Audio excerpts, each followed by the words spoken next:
This is the first fractions video. If you need to pause at any point, or if you wish to watch it more than once, please feel free to do so. Learning intention is to understand simple unit fractions. Success criteria. So we have to demonstrate the understanding of simple fractions, to know how to calculate fractions in different contexts, and to be able to calculate multiples of the simple fractions. So my first question is, what are fractions? This fraction, it connects very well with our work previously on division. Basically, it's saying there's a number that's divided by 10.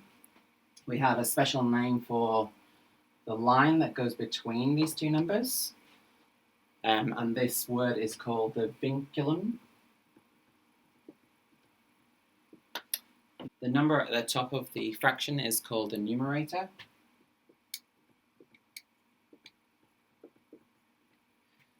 It tells us the number of equal parts that we have or that we need. In this case, we need one of the 10 pieces. And the number at the bottom of the fraction is called the denominator. The bottom number is called the denominator. It tells us the number of equal pieces or parts the whole is divided into. And in this case, it's 10 equal-sized pieces.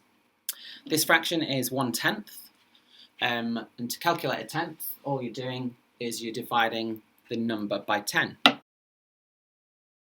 If we were using a tenth of a dollar, we'd be breaking the dollar into 10 equal amounts, because remember that the denominator is 10. So if the whole dollar, is divided into equal pieces on a number line, we have 10 cents, 20 cents, 30 cents, 40 cents, 50, 60, 70, 80, 90, 100. So that would mean that 1/10 of a dollar is 10 cents, or 0.10. Sometimes this 0 isn't there, and we could say that 1/10 was actually 0.1, and that 1 is actually in the tenths column. If we were using the tenth in the context of liquid or capacity, a tenth of a litre of water is dividing the litre into 10 equal amounts. So in that sense, the tenth of a litre, each of the separate parts on the number line, so there'd be 10 equal divisions on the number line, would go 100, 200, 300, 400, 500, 600, 700, 800, 900, 1000 millilitres. So the decimal wouldn't actually change. It's still 0.1. We've added the 2 extra 0 placeholders just so you can see that it's 100 millilitres, and 10 of those 100 millilitres would be the whole litre. Here is another fraction where the numerator is 1 and the denominator is 100. When the denominator is larger, it will mean that the whole one has been broken into lots of pieces, which means that the size of each piece will actually be smaller. 1/100th is what this fraction is, and to be able to calculate 1/100th, you're dividing the number that you have by 100. If we were to calculate 100th of the dollar, we're looking at the dollar, which is 100 cents, and we're saying we want 1/100th of that 100 cents. So we would divide 100 by 100, which would give us the decimal value of 1 cent, which would be 0.01. 100th, which is 100th of a litre of water. We're dividing this litre into 100 equal amounts. So just to show you, before, when we divided it into 10 equal amounts, we ended up with 100 millilitres in each tenth. So looking again at the divisions this time, when we're dividing it by 100ths, we're dividing each of those 100 millilitres also into 10, because we're dividing by 100 altogether. There would be 100 divisions all up to 1,000. 10 in this one, 20, 30, 40, 50, 60, 70, 80, 90, 100. And each division would then be 10 millilitres.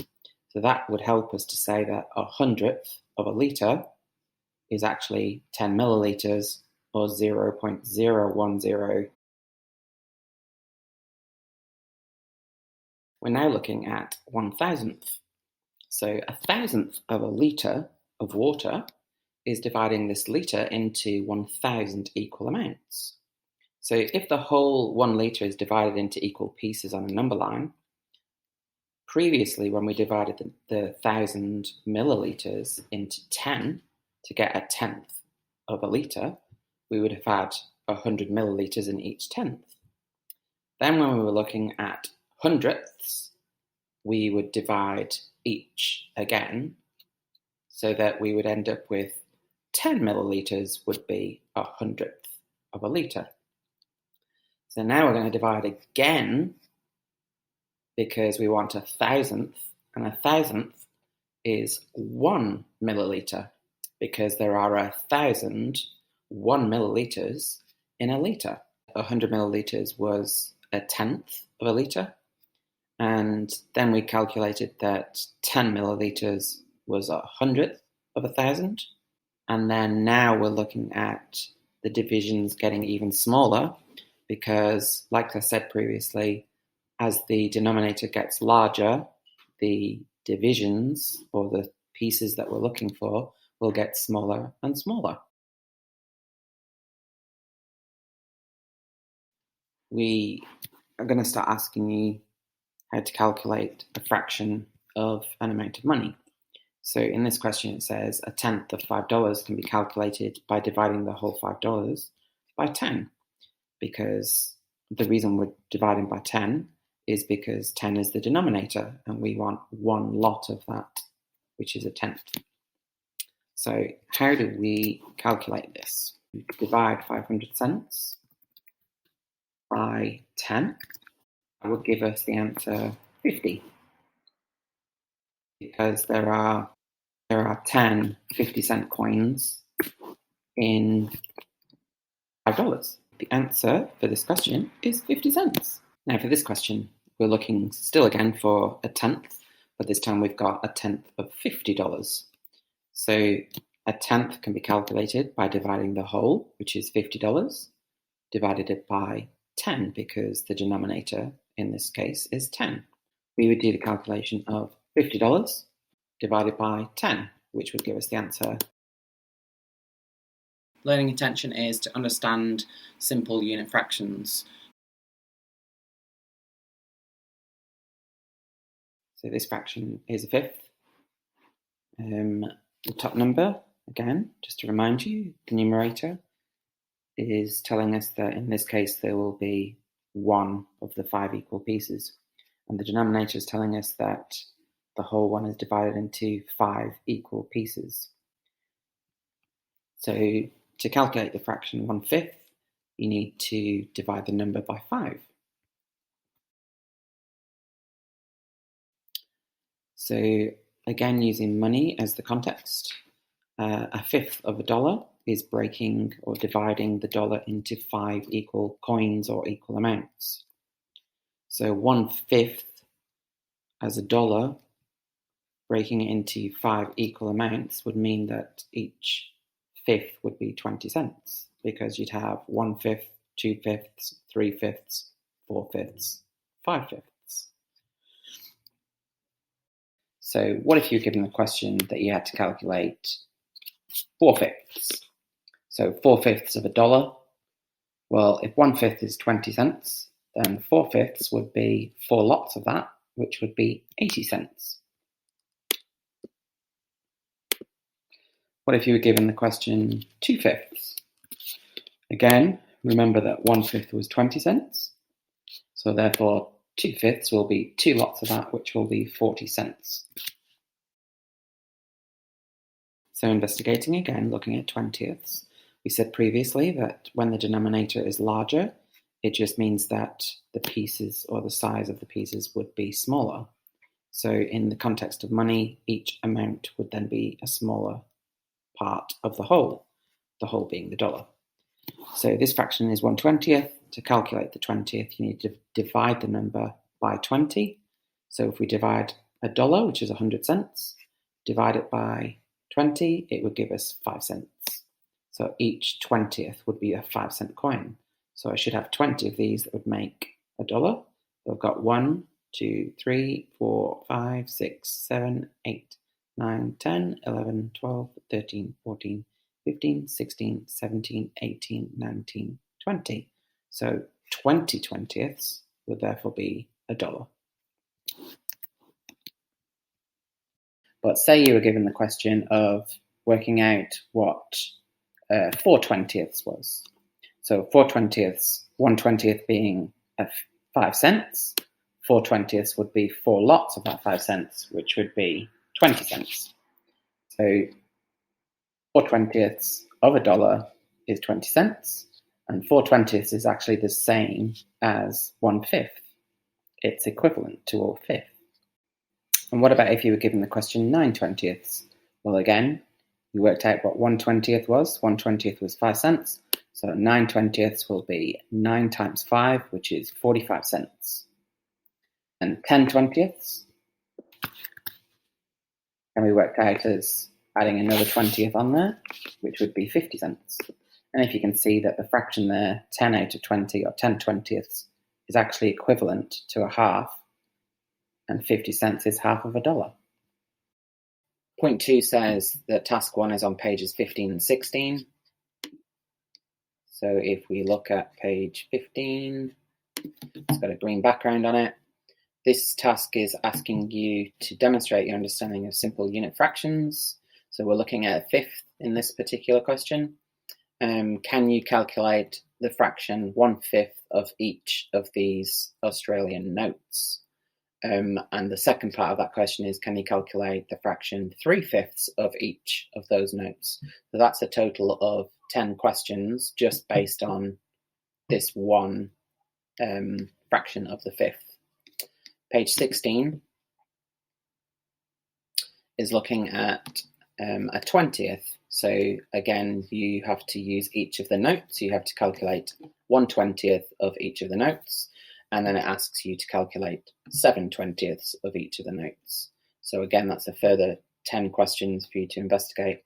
All your working out that you do, whether you do that in your Rocketbook or on a whiteboard, you need to make sure that you include the evidence within your set of Google Slides, or however you want to present it, whether that be straight onto your website.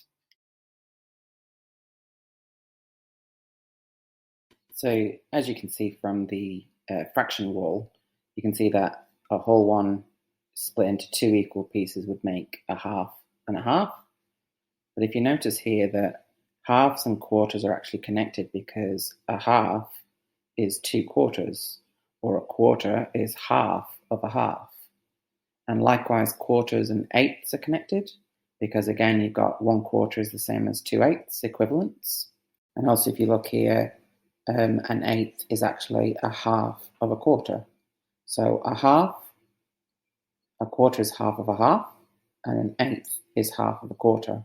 Now, I don't think I need to spend too much time on halves. I think you should have a pretty good recollection of previous learning for halves. So just remember that it's the denominator is the important part, because it's telling you to divide by 2. So if we look at a half of $1, we know that was 100 cents. Divided by 2 would be 50 cents. So 2 lots of 50 cents would be back to the whole dollar. And in the context of liquid, in water, for capacity, we've got 1,000 milliliters in a liter. So 1,000 divided by 2 would be 500 milliliters, or 0.5 liters. And remembering that a quarter is half of a half. So if a half was 50 cents, then a quarter will be half of the 50 again, which would be 25. So 0.25 is the decimal equivalent of a quarter. But remember that the denominator is the important part. So a quarter means that we have to divide the number by 4. So if we have 100 cents and we divide that by 4, we would get 25 cents in each quarter. 2 quarters being 50 cents, 3 quarters being 75 cents, and 4 quarters being $1. And in the context of capacity, 1,000 milliliters divided by 4 would be 250 milliliters, or 0.250 litres. So looking at eighths again, so the decimal equivalent for an eighth is 0.125. Investigate it in terms of money, because the denominator is 8. Dividing 100 by 8 gives you not a very nice decimal number, because that would actually be 12.5 cents. And in Australian money, it would tend to get rounded up to 15 cents anyway. But in most other contexts, like capacity again, 1,000 millilitres divided by 8 would still get us 125 millilitres, or 0.125 litres. Point 3 of the task is asking you to look at page 20 and 20, 21 and 22, which if we just have a quick look there, this time it's investigating quarters, and it's linking it back to capacity, which asks you to calculate a quarter of the 8 litres that can be held in this container.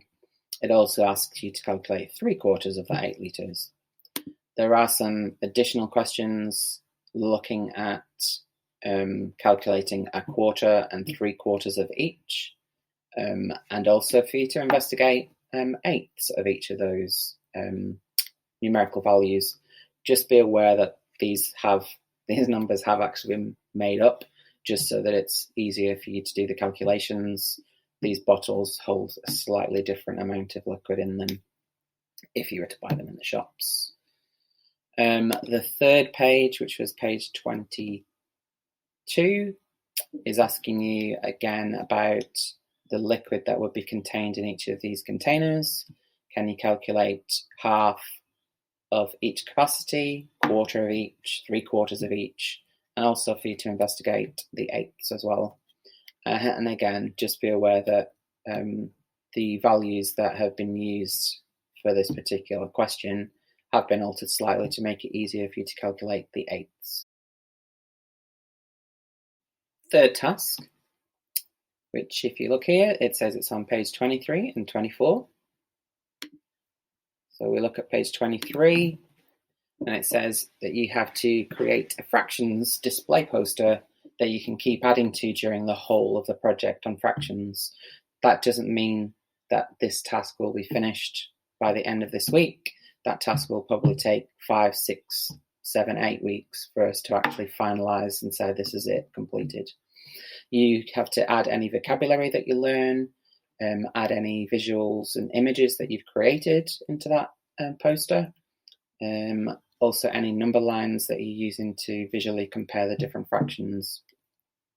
Some of the things that you might like to consider are the halves, quarters and eighths that are all linked together, and the multiples of those.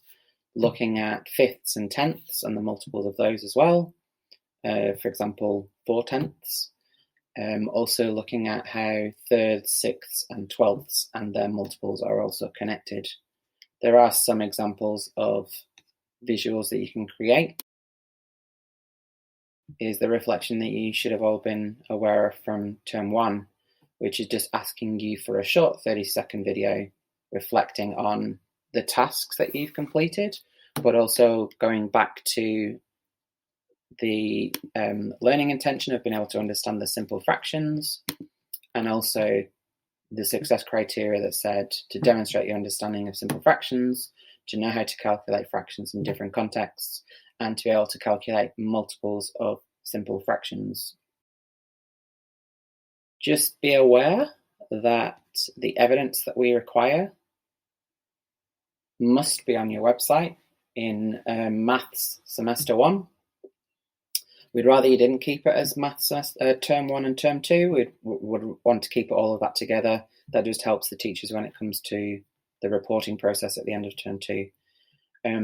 You can have a photo of your poster, which just shows where you're up to at the end of the first week.